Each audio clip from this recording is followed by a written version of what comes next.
And you see the water there? Well, across that water is the United States.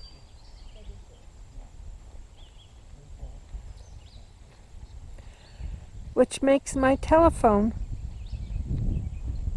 go goofy.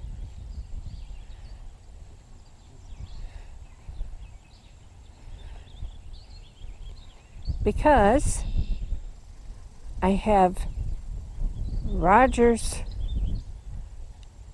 for my telephone when I'm in Canada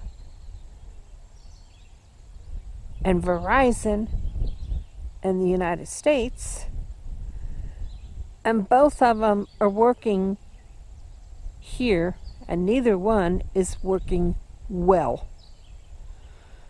So I have to actually kind of turn everything off.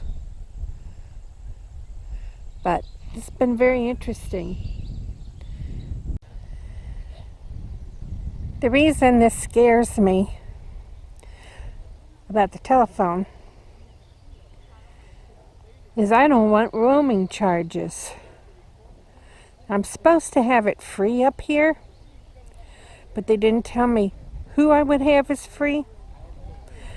And I've had Rogers, and I've had Bell Telephone, and I decided I'm not taking a chance. I don't want huge fees.